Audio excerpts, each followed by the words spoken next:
Di dalam nama Tuhan Yesus, kami siap menerima berkat Tuhan. Sama-sama katakan, amin. Tepuk tangan yang meriah bagi Tuhan Yesus. Please sit down. Welcome home GBI Pelita. Nice meet you all. Please join with our social media. Silakan bergabung dengan sosial media gereja, sosial media Bapak Gembala, baik YouTube, Instagram, Facebook, dan TikTok. Saya minta sama saudara, kalau saudara punya YouTube, Suheri Gultom, tolong di subscribe, like, share, and comment. Sangat penting kita men-share firman Tuhan ke berbagai orang. Sebanyak orang menerima firman Tuhan, semakin diberkati. Selamat Paskah. Bilang sebelahnya, selamat Paskah. Paskah itu bahasa aslinya Pesak. Dalam bahasa Inggris, Passover. Artinya dilewatkan dari kematian. Dilewatkan dari maut. Orang Yahudi gak merayakan Natal. Orang Yahudi merayakan Paskah. Maka di Yahudi, di Israel, Paskah itu sangat meriah. Karena mereka mengenang bagaimana tulah kematian anak sulung. Masih ingat cerita itu? Bahwa ada kematian anak sulung, tapi rumah yang ada darah di pintu rumahnya, maka dilewati dari kematian. Dilewati dari kematian, itulah Paskah. Itulah Pesak, Passover. Dilewati dari kematian. Maka dalam dirimu ada darah Yesus, engkau dilewati dari kematian. Maka Yohanes 11 ayat 25-26. Barang siapa percaya kepada Tuhan Yesus, maka ia tidak akan mati selama-lamanya. Percayakah engkau akan hal itu? Itu Yohanes 11 ayat 25-26. Orang yang percaya Yesus tidak lagi mati selama-lamanya. Karena apa? Karena kematian telah dikalahkan. Maut telah dikalahkan. Tubuh kita ini dari tanah kembali ke tanah. Tapi roh yang ada dalam diri kita, Yesus Kristus yang ada dalam diri kita adalah benih kekekalan. Kalau dalam dirimu ada benih kekekalan, maka kematian gak berlaku lagi bagimu. Maka yang tepat kalau saudara lihat di papan bunga, selamat jalan ke rumah Bapa. Kenapa dikatakan selamat jalan ke rumah Bapa? Kurang tepat kata selamat meninggal dunia. Kurang pas. Yang lebih sering turut berduka cita. Filipi 1 ayat 21, mati adalah keuntungan, hidup adalah Kristus. Yang paling pas selamat jalan ke rumah Bapa. Arti selamat jalan, kalau saudara pergi dari Medan ke Siantar, selamat jalan ke Siantar meninggalkan Medan. Selamat jalan ke rumah Bapa, selamat jalan ke rumah Bapa meninggalkan dunia yang fana ini. Sehingga ketika engkau menutup mata terakhir, cilukba di sorga. Karena engkau tidak pernah mati lagi selama-lamanya. Berapa banyak yang percaya dalam hatinya, dalam dirinya sudah ada darah Yesus, darah anak domba Paskah adalah darah Tuhan Yesus. Lambaikan tanganmu yang sudah punya darah anak domba Paskah di hatinya. Yang percaya ada darah Yesus di hatinya. Bilang sebelahnya, engkau dilewati dari kematian. Amin. Paskah dengan tema kemenangan yang mengalahkan dunia. Saya tidak mengkhotbahkan lagi kubur kosong membuktikan dia hidup. Pada hari yang ketiga dia bangkit, ada malaikat. Tidak, saya mengkhotbahkan apakah responmu terhadap Paskah. Apakah pelajaran penting lewat kebangkitan Yesus yang kita petik. Dari kitab 1 Yohanes 5 ayat 1 sampai 5. 1 Yohanes 5 ayat 1 sampai 5 sama-sama kita membaca 1, 2, ya. Setiap orang yang percaya bahwa Yesus adalah Kristus, lahir dari Allah. Dan setiap orang yang mengasihi dia, yang melahirkan, mengasihi juga dia yang lahir daripadanya. Inilah tandanya bahwa kita mengasihi anak-anak Allah. yaitu apabila kita mengasihi Allah serta melakukan perintah-perintahnya. 3, sebab inilah kasih kepada Allah, yaitu bahwa kita menuruti perintah-perintahnya. Perintah-perintahnya itu tidak berat. 4, sebab semua yang lahir dari Allah mengalahkan dunia. Dan inilah kemenangan yang mengalahkan dunia, iman kita. Ayat 5, siapakah yang mengalahkan dunia selain daripada dia yang percaya bahwa Yesus adalah anak Allah. Yang pertama, respon kita adalah lewat Paskah kita semakin mengasihi Kristus. Lewat kebangkitannya kita semakin mengasihi Kristus. Mengasihi Kristus artinya menuruti perintah-perintahnya. Dalam 1 Yohanes 5 ayat 2 dan 3. Inilah tandanya bahwa kita mengasihi anak-anak Allah, yaitu apabila kita mengasihi Allah serta melakukan perintah-perintahnya. Sebab inilah kasih kepada Allah, yaitu bahwa kita menuruti perintah-perintahnya. Perintah-perintahnya itu tidak berat. Sama-sama katakan, perintah-perintah Tuhan Yesus tidak berat. Yang di belakang, si abang ganteng, anak gadis cantik hanya melihat ketampananku saja. Tolong ya, saudara juga di belakang ucapkan apa yang saya bilang. Sama-sama katakan, perintah-perintah Tuhan Yesus tidak berat. Apakah selama ini saudara merasakan perintah Tuhan berat?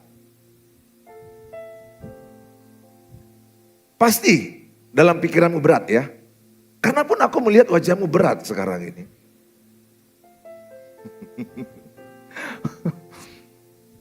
Saya juga dulu berpikir, wah berat kalilah perintah Tuhan, Kejadian sampai Wahyu. Ternyata kata Alkitab perintahnya tidak berat.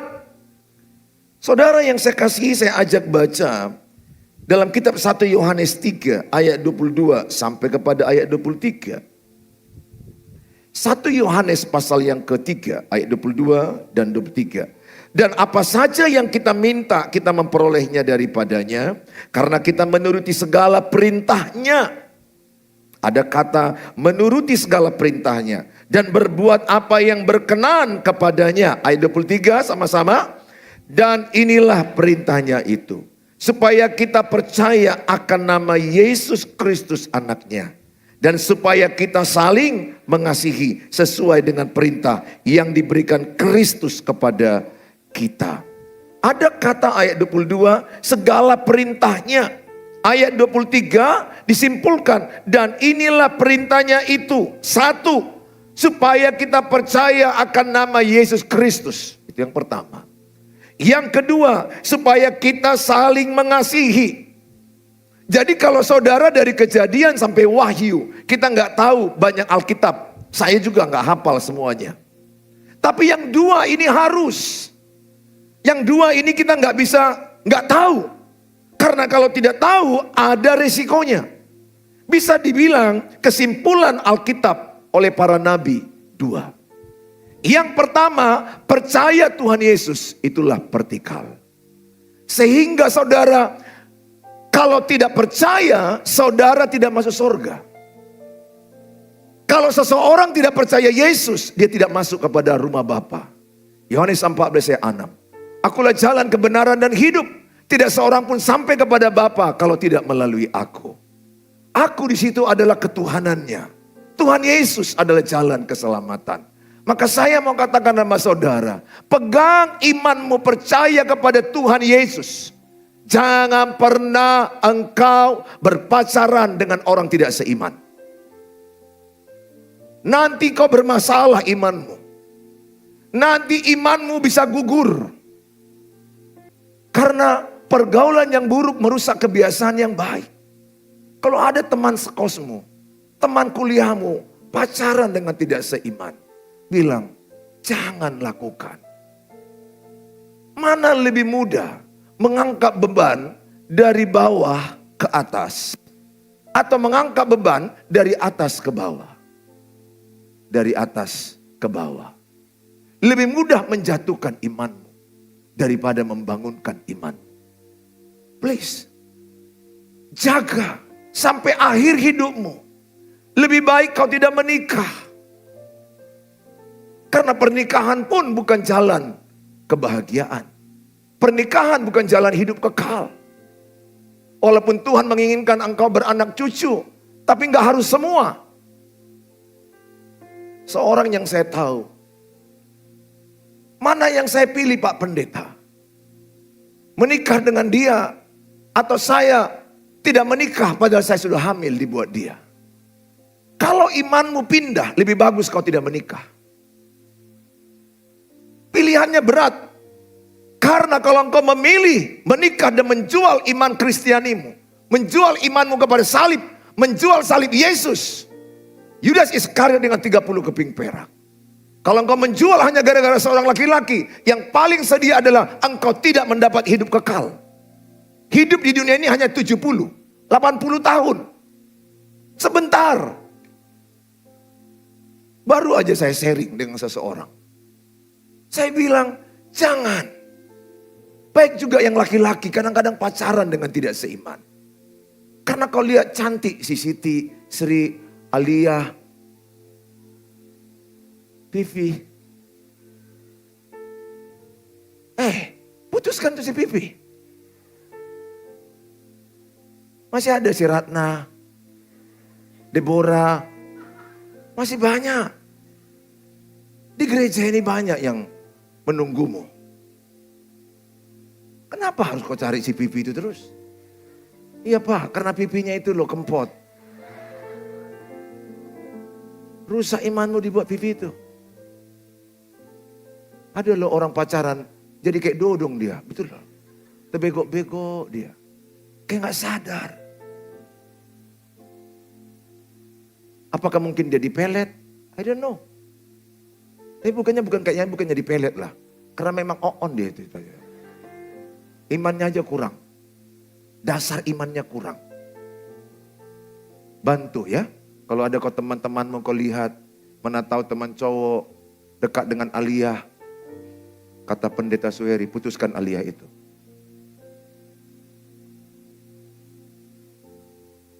Masih ada si Michelle di sana. Masih ada di sana si Ruth. Ruth menantikan kau. Seiman. Please. Pegang. Pertama perintah Tuhan, percaya Tuhan Yesus. Kalau tidak percaya Tuhan Yesus, kita gak selamat. Sebaik apa orang? Sesaleh apa? Sebaik apa dia beramal? Sebanyak apa dia menolong orang? Tanpa Tuhan Yesus, tanpa salib tidak ada jalan keselamatan. Hanya salib jalan keselamatan. Kalau adanya jalan keselamatan, kenapa dia mati di kayu salib? Karena memang gak ada lagi jalan. Kecuali darah yang ditumpahkannya. Nyawa tebus nyawa. Untuk menebus kita nyawanya yang dikasih. Supaya nyawa kita selamat. Kita yang harus dipaku, dikutuk. Tapi dia menggantikan posisi kita. Saya mengajak lewat Paskah ini. Jaga imanmu. Seberat apa perjuangan hidupmu, jaga imanmu. Lukas 18 ayat 8 dikatakan, jika Allah datang, dia melihat adakah iman di hatimu. Bukan karena panjang doamu. Bukan karena banyak ibadahmu. Tapi yang paling utama adalah adakah iman di hatimu. Makanya Roma 10 ayat 17, iman timbul dari pendengaran. Pendengaran akan firman Tuhan. Dalam kitab Petrus dan Yakobus, iman timbul lewat penderitaan. Makanya ketika engkau menjalani penderitaan, jalani dengan iman. Bukan engkau katakan, Tuhan ambil penderitaanku. Ambil masalahku. Lihat Tuhan Yesus. Dia tahu dia akan ditangkap di Bukit Zaitun. Justru dia datang ke Bukit Zaitun itu. Dia tahu sebelumnya, di situ aku akan ditangkap di Getsemani jam sekian, dikhianati oleh Yudas Iskariot. Dia tahu. Dia menghadapi masalah itu. Maka ciri anak Tuhan Yesus, nggak lari dari masalah. Nggak menyalahkan orang kalau ada masalah. Yang saya sedih lihat manusia ini, ada masalah orang disalahkan. Bahkan kalau engkau kesal, bukan orang yang salah, dirimu. Tapi kan dia bilang aku jelek. Ya kan mulutnya itu. Kenapa kau harus kesal? Responmu yang penting. Reaksimu yang terhadap masalah itu yang penting. Maka pesanku sama saudara, seberat apa penderitaan yang kau hadapi, jangan lari dari masalah. Yang kedua adalah bukti mengasihi Tuhan, mengasihi sesama. Maka salib itu adalah bicara vertikal, mengasihi Tuhan. Maka dibuktikan dengan mengasihi sesama, horizontal. Maka dikatakan 1 Yohanes 4 ayat 20. Barang siapa yang berkata mengasihi Allah yang tidak kelihatan, benci dengan manusia yang dilihatnya, pendusta. Apakah di ruangan ini ada pendusta? Coba cek dirimu, adakah benci di hatimu? Adakah benci di hatimu? Kalau ada benci di hatimu, engkau berkata aku mengasihi Tuhan yang tidak kelihatan, tapi engkau benci dengan yang di depanmu, pendusta. 1 Yohanes 3 ayat 15, pembenci tidak masuk surga. Pembenci tidak masuk surga. Saya terlalu percaya kalau dalam dirimu ada kasih Kristus, tidak ada benci. Tidak cocok dengan seseorang boleh, sehingga kau gak perlu dekat. Tapi gak boleh ada dendam, gak boleh ada benci. Karena kasih Kristus mengalahkan kebencian. Tuhan tahu kau disakiti, Tuhan tahu kau dihianati, tapi Tuhan katakan, ampunilah sesamamu sebagaimana aku mengampunimu. Menurutmu, mengampuni itu berat atau tidak berat? Berat atau tidak berat? Tergantung berat badanmu. Intermezzo. Hanya jok aja. Menurut saya berat kalau itu karena kekuatanmu. Tapi tidak akan berat kalau itu karena Roh Kudus yang bekerja di hatimu. Dalam Roma 5 ayat 5. Kasih Kristus bekerja oleh Roh Kudus. Jadi kalau ada Roh Kudus di hatimu, engkau bisa mengampuni dengan tidak berat. Tapi kalau dengan kekuatanmu pasti berat. Tampar pipi kanan, kasih pipi kiri, itu berat. Balas kejahatan dengan kebaikan, itu berat. Kalau dengan kekuatanmu. Tapi kalau dengan pertolongan Roh Kudus, engkau tidak berat. Yang kedua, kalau engkau melakukan sesuatu karena mengasihi, maka kau rasa tidak berat.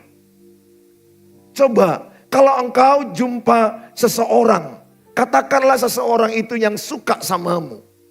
Kemudian dia adalah orang yang datang kepadamu pada waktu jam 8 malam, sudah hujan-hujan. Katakanlah namanya ini adalah Charles. Charles ini orang yang kau sukai. Kau suka dengan Charles ini. Ketika dia datang hujan-hujan, kedinginan, kemudian dia berkata samamu, Dek, abang kedinginan lah, bisa minta handuk. Aku yakin kau karena kau senang sama dia, karena kau mengasihi dia, berat kau ngambil handuk. Berat? Enggak berat. Dia hanya minta handuk loh. Kau pergi ke dapur, kau ambil handuk, sekaligus kau ambil jaketmu. Bang, ini handuknya. Dan ini bang, jaket bang, mana tahu abang kedinginan. Pakai aja jaketku bang, gak apa-apa. Dia akan bilang, Dek, tadi kan aku minta handuk aja. Gak apa bang, jaket ini bonus, pakailah bang. Kenapa? Karena kau merasa kau sayang sama dia. Kau mengerjakannya dengan senang hati. Berat kau merasakan membuatnya? Enggak berat, jujur. Karena kau senang. Kemudian dia bilang, Dek, aku kelaparan lah. Bisa enggak Dek? Buat sesuatu lah. Oh iya enggak apa-apa bang. Bang, cocoknya Indomie kuah ya bang. Abang mau Indomie kuah pakai cabai, adik potong-potong. Pokoknya abang enggak kupotong lah, hanya cabainya aja yang kupotong-potong. Nanti kalau udah menikah abang yang kupotong, sekarang aja belum. Dia, apakah kau berat permintaannya Indomie kuah? Enggak, kau akan dengan senang hati untuk memasak Indomie itu. Dengan senang hati, kau mengadu-adu, aduh, maunya sering-sering lah kena hujan dia. Supaya sering datang ke rumahku. Dia hanya minta Indomie, abang ku tambahkan telur dalamnya 2. Kok kasih lagi bonusnya teh manis panas. Dek, kan abang tadi minta hanya Indomie kuah. Gak apa-apa bang, bonus teh manis panas. Berat kau membuat itu? Tidak. Besoknya datang si Gadohar. Yang kau gak suka sama si Gadohar ini. Pokoknya kalau kau datang si Gadohar ini, hormonmu langsung rusak, perasaanmu ilfil, bedfil, mual-mual, muntah-muntah, badannya bau lagi, oh Tuhan Yesus.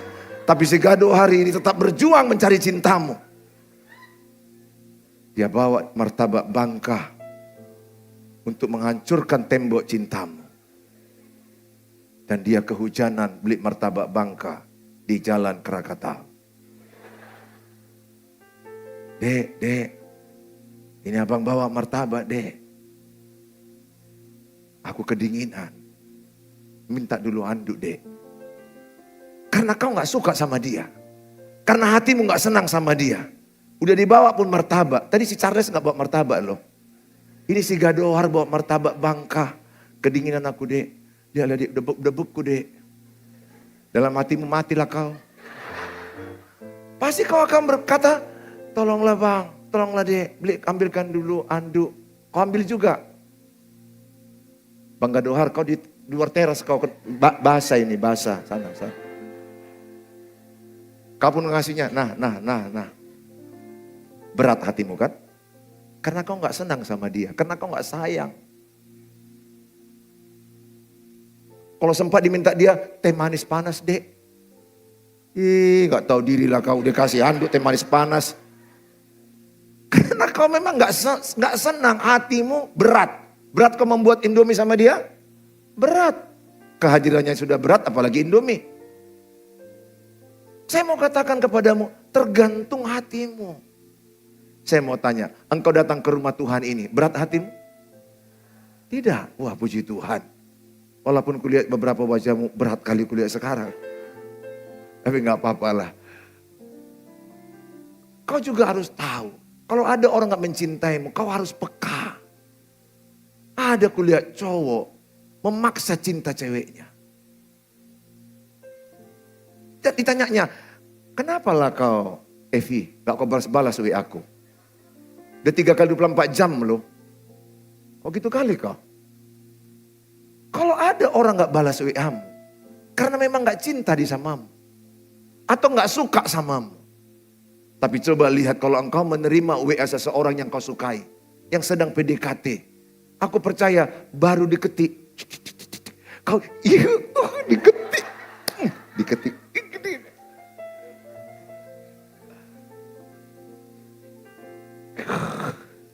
Baru aja 1 like di Instagrammu.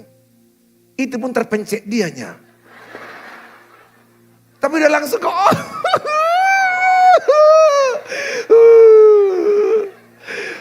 Dia suka sama aku. Padahal di kamarnya dia, aduh kok tertekan kula ya. Aduh. Dia berat membalikkan supaya dibatalkan. Karena takut melukai. Cintailah orang yang mencintai. Sakit deh menikah dengan orang yang tidak mencintaimu. Semua jadi berat. Semua jadi berat. Kau paksa dengan cara-cara berat. Berat menjalankan dunia pernikahan tanpa saling mencintai. Saya mengajak setiap saudara adalah, sadarilah perintah Tuhan itu tidak berat karena hatimu mengasihi dia. Saya pernah membawa istri saya agak berat di mobil karena dia bilang habis ini ke sini ke bank, habis itu kita ke sana belanja, habis itu banyak kali. Aku pun lagi ada persoalan pada waktu itu, lagi nggak kuterima, aku nggak melawan dia dengan kata-kata, tapi hatiku lagi berat. Kebawalah mobil itu dengan cepat-cepat. Ada lubang. Tahu lo dia. Yang kenapanya kau? Tapi supaya cepat mama bilang, kenapa? Hatiku tidak lagi bagus. Hatiku lagi tidak enak. Maka berat melakukan perintahnya. Tapi ketika hatiku lagi senang. Hatiku mengasihi dia. Hatiku sayang sama dia. Satu waktu sakit dari kepala sampai ke ujung kaki ini. Kusuk lu ini pak, aku kusuk. Belakang juga kusuk. Sini juga kusuk. Betis lagi kusuk. Udah 1 jam ini loh Tuhan. Pergugui mau Tuhan, kuatkanlah aku. Telapak kaki Pak, telapak kaki. Satu telapak kaki, telapak kaki. Kok gak kenapa panggil tukang kusuk? Gak lebih enaknya kau kusuk aja lah. Gratis lagi katanya. Ya tapi masalahnya ini kan pegal-pegal juga Ma. Tapi karena aku sayang sama dia, aku perjuangkan.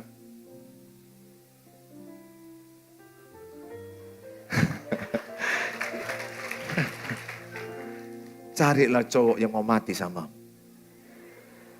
Asal jangan kau matikan dia. Iya. Percayalah kau anak-anakku. Nanti setelah kau menikah, yang kau rasakan pengorbanannya. Yang kau rasakan sayangnya. Gak akan bisa kau makan tampannya. Percaya mau. Percayalah kau. Justru ketampanan itu membuat kau menderita. Karena semua orang-orang dipajak di luar sana menggoda dia. Saudara, apakah engkau mengasihi Tuhan? Kalau engkau mengasihi Tuhan, apakah engkau senang mendengar suara Tuhan? Engkau senang membaca firman Tuhan.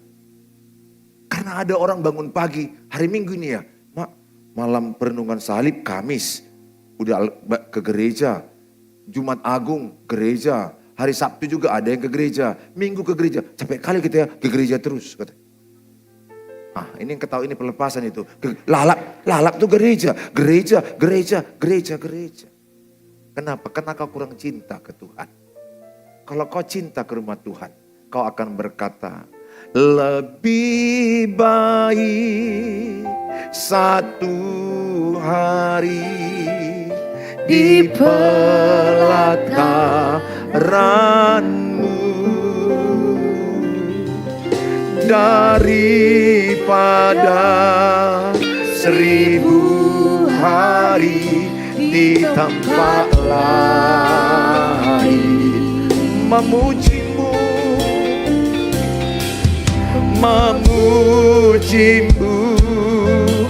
menyembah-Mu, Kau Allah yang hidup dan menikmati semua kemurahan-Mu. Kalau saya disuruh pilih, mana engkau pilih? Di hadirat Tuhan atau di mall? Saya akan pilih di hadirat Tuhan. Di hadirat Tuhan adalah segala-galanya bagi orang yang mengasihi Tuhan. Yang kedua adalah respon kita terhadap salib Yesus, terhadap kebangkitannya. Jadilah orang yang mengalahkan dunia. Jadilah orang yang mengalahkan dunia. 1 Yohanes 5:4-5, sebab semua yang lahir dari Allah mengalahkan dunia. Ingat, kalau engkau percaya Yesus, engkau lahir dari Allah. Oleh Roh Kudus. Sehingga kau ciptaan baru. Dan inilah kemenangan yang mengalahkan dunia. Apa? Iman kita. Sama-sama kita baca.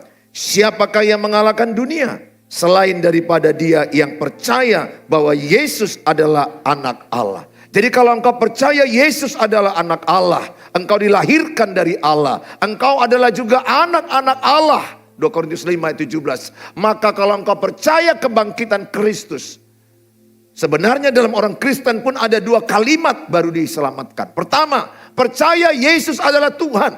Kedua, percaya adalah Yesus Tuhan mati di kayu salib, bangkit pada hari ketiga. Maka engkau diselamatkan. Roma 10 ayat 9-10. Di agama seberang juga disuruh ada mengucapkan 2 kalimat, betul? Kita ada 2 kalimat. Kalimat apa itu? Percaya Yesus adalah Tuhan. Percaya Yesus adalah Kristus.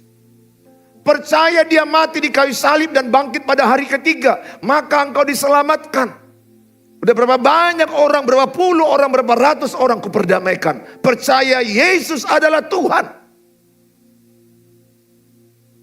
Itu hanya bisa Roh Kudus yang menjamah hatimu percaya Yesus Tuhan. Yang membuat lidahku dan lidahmu bisa mengaku Yesus adalah Tuhan, pekerjaan Roh Kudus. Lihat di luar sana, banyak menyaksikan ketuhanan Yesus. Masa Tuhan jadi manusia? Yang penting kan bukan manusia jadi Tuhan. Kalau Tuhan jadi manusia, namanya pun Tuhan, ngapain kita batasi? Nggak ada gunanya berdebat. Di luar sana banyak memperdebatkan itu. Mereka mau melogikakan Tuhan. Kenapa dia Tuhan mau jadi manusia? Mau jadi hewan, mau jadi apa. Itu hak Tuhan yang gak bisa kita batasi. Dia memilih inkarnasi jadi manusia. Firman jadi manusia. Itu adalah hak kedaulatannya. Maka saya mengajak sama saudara. Kalau engkau punya spirit percaya kepada salib. Percaya kepada Yesus adalah Kristus. Engkau percaya kepada dia mati di kayu salib. Maka di dalam hatimu ada spirit pemenang. Mengalahkan dunia ini. Kalahkan keinginan dunia ini. Hidup anak Kristen seperti ikan melawan arus dunia ini. Jangan ikuti arus dunia ini. Dunia ini sedang hancur dengan segala keinginannya. Dunia ini sedang membuat sistem bagaimana menghancurkan iman orang. Baru-baru ini saya dibagi di WA Group. Di Eropa, di jalan-jalan orang ditanya, apakah engkau percaya Yesus? No. Dari sekian puluh orang kulihat, apakah engkau percaya Yesus? No. Di Eropa sekarang gereja kosong. Orang-orang tua hanya 5-10 orang. Umur 70-80. Almost of them ateis. Hampir keseluruhan cek internet. Korea mengalami itu. Korea yang dulunya imannya bagus, sekarang menurun. Kenapa? Kemakmuran. Rata-rata pemuda sekarang banyak agnostik. Agnostik itu dia nggak beribadah, tapi percaya ada kekuatan-kekuatan di atmosfer ini. Entah apa namanya, zat apa namanya. Kau sebut Tuhan, Tuhan lah itu pokoknya. Tapi kami percaya ada sesuatu kekuatan. Itu namanya agnostik. Ateis, nggak percaya Tuhan. Di Indonesia pun sudah ada grup WA agnostik. Udah ada grup pemuda-pemuda yang gak mempercayai lagi perlu ibadah. Gak perlu gereja, gak perlu baca Alkitab, gak perlu percaya-percaya Tuhan Yesus. Pokoknya adalah unsur-unsur yang hebat atmosfer di udara ini. Itulah agnostik, baca di Google. Kalau ateis terang-terangan gak ada Tuhan. Semuanya tergantung pikiran kita. Ngeri. Maka saya mengatakan sama saudara, kalahkan dunia ini. Terutama ada banyak orang jatuh dalam perzinahan, percabulan. Dalam kitab 1 Yohanes 2 ayat 15 sampai 16. Janganlah kamu mengasihi dunia dan apa yang ada di dalamnya. Jikalau orang mengasihi dunia, maka kasih akan Bapa tidak ada dalam orang itu. Ayat 16. Sebab semua yang ada di dalam dunia, yaitu keinginan daging, keinginan mata, keangkuhan hidup bukanlah berasal dari Bapa, melainkan dari dunia. Saya berdoa lewat salib, lewat kebangkitan Yesus ada semangatmu mengalahkan arus dunia ini. Kalahkan keinginan daging, kalahkan keinginan matamu, kalahkan keangkuhan hidup. Saudara, Kolose 3 ayat yang ke-15, Kolose 3 ayat 5. Kolose 3 ayat 5, karena itu matikanlah dalam dirimu segala sesuatu yang duniawi, yaitu percabulan, kenajisan, hawa nafsu, nafsu jahat dan juga keserakahan yang sama dengan penyembahan berhala. Maukah engkau mematikan hawa nafsu? Maukah engkau mematikan percabulan? Maukah engkau mematikan perzinahan? Dulu saya cara mematikannya itu dengan cara dalam nama Yesus perzinahan keluar. Saya sih gak salahkan 100%. Tapi kayaknya metodenya kurang pas. Kurang pas. Dalam nama Yesus, roh percabulan, kenajisan, keluar. Kayaknya nggak keluar-keluar. Setelah saya belajar lewat pengalaman hidup saya, ku tanya sama saudara, bagaimana mengalahkan kegelapan dalam ruangan ini? Hidupkan terang. Hidupkan lampu, gelap pergi. Bagaimana mengalahkan dalam gelas ini? Udara, masukkan air, maka udara akan keluar. Bagaimana mengalahkan dalam pikiranmu, anak muda dengar, segala pornografi, segala kenajisan, segala hal-hal percabulan. Apalagi kalau engkau masih nonton pornografi dari internet, dari handphonemu, laptopmu, kau download masuk, nggak kau download aja itu udah berat. Apalagi tersistematis kau masukkan terus menerus, perhatikan, engkau akan binasa. Jangan teruskan itu. Caranya kayak mana Pak Pendeta? Yang saya lakukan. Saya isi pikiranku dengan firman Tuhan. Maka yang positif yang baik masuk, yang negatif keluar, yang buruk keluar. Itu caranya. Yang kedua, caranya dalam Alkitab. Galatia pasal yang kelima ayat 24. Ini terakhir ya. Sama-sama kita baca. Karena aku tahu banyak ini jatuh di perzinahan. Banyak jatuh di percabulan. Banyak anak-anak gadis. Jangan serahkan tubuhmu kepada pria yang belum suamimu. Pegangan tangan pun waktu pacaran, jangan mau. Karena habis pegangan tangan pundak, habis pundak kepala, habis kepala wajahmu. Habis wajahmu tubuhmu bersetubuh. Jangan langsung kau pikir orang mau langsung bersetubuh. Enggak, dimulai tangan, pundak, kepala dibelah-belai, bibirmu baru tidur. Itu urutan. Kau harus tahu itu. Enggak ada yang kuat deh. Itu perlu satu ketekunanmu. Ini yang saya lakukan. Yaitu dalam kitab Galatia 5 ayat 24. Barang siapa menjadi milik Kristus. Perhatikan, engkau milik Kristus, saya milik Kristus. Milik Kristus Yesus, ia telah menyalibkan daging. Ia telah menyalibkan daging dengan segala hawa nafsu dan keinginannya. Jadi sebenarnya Yesus yang mati di kayu salib itu, yang disalibkan dagingmu dan dagingku. Yang disalibkan itu dosamu dan dosaku. Yang disalibkan itu hawa nafsumu dan hawa nafsuku disalibkannya. Sehingga itulah citra dirimu. Renungkanlah salib. Oh terima kasih Tuhan, keinginan dagingku telah tersalib. Terima kasih Tuhan, hawa nafsuku telah tersalib. Terima kasih Tuhan, segala kedaginganku tersalib. Sekarang aku hidup oleh Kristus. Galatia 2 ayat 20. Saya mengajak semua kalian renungkan baik. Tubuhmu baik suci Allah. Percabulan adalah dosa yang terikat di dalam. Beda dengan dosa lain. Maka kalau orang sudah bersetubuh berzina, dia terikat seumur hidupnya.